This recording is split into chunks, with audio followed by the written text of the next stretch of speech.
Developing news out of Ukraine this morning, we are learning from the Ukrainian president that Russian forces are trying to seize the Chernobyl nuclear plant, the site of the world's worst nuclear disaster when that reactor exploded in April of 1986, spewing radioactive waste across the continent. So the plant is 80 miles north of the capital city of Kyiv, and the Ukrainian Foreign Ministry tweeting that Russian forces could cause another ecological disaster. So we're watching that. Meantime, Ukraine's president tweeting just a few minutes ago says this is a declaration of war against the whole of Europe.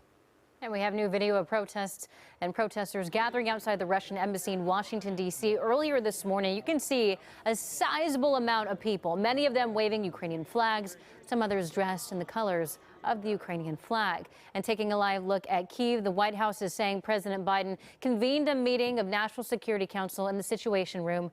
Meanwhile, CNN is reporting intelligence from the UK that Ukrainian targets have now been hit 80 times.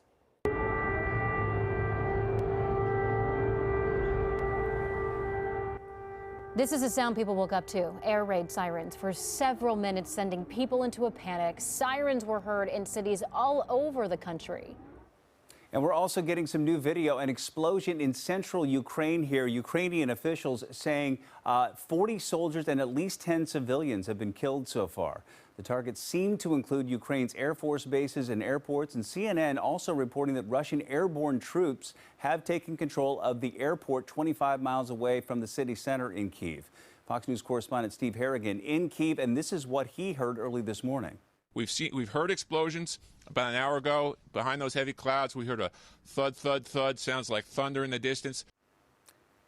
So we are monitoring that on the ground. Video showing several Russian vehicles crossing the border into Ukraine. You see it right there, that convoy. And Ukraine's president declaring martial law overnight, asking people to fight back. And he says the government will supply weapons to anyone who needs them.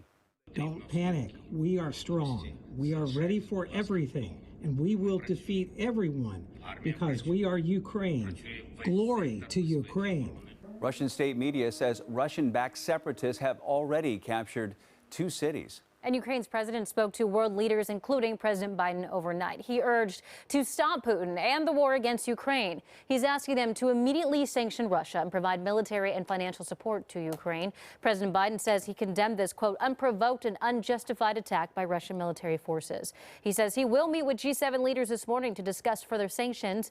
He plans to speak to the public around 9:30 this morning. And senior administration officials say the sanctions will be significant. If he goes further, we will go further. We have a range of tools at our disposal. So what could some of these sanctions be? There are 3 major moves the United States could use against Russia. Block Russian access to the U.S. dollar, cut out Russia from most international financial systems, and stop high-tech exports from the U.S. into the country. And a good reminder here, we have already seen the White House impose additional sanction on Russia this week. They released the sanctions on Tuesday, targeting Russian oligarchs and 2 Russian banks closely tied to the Kremlin and the Russian military. And on the same day, Germany suspended the newly built multi-billion-dollar gas line from Russia to Europe. That's been planned to be a major supplier of natural gas to the entire European continent.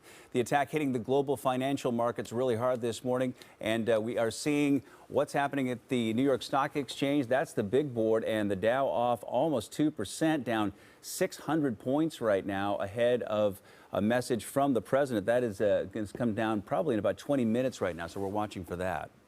Meantime, you can continue to follow this developing story online and the Fox 13 News app. It's free on Google Play and the App Store.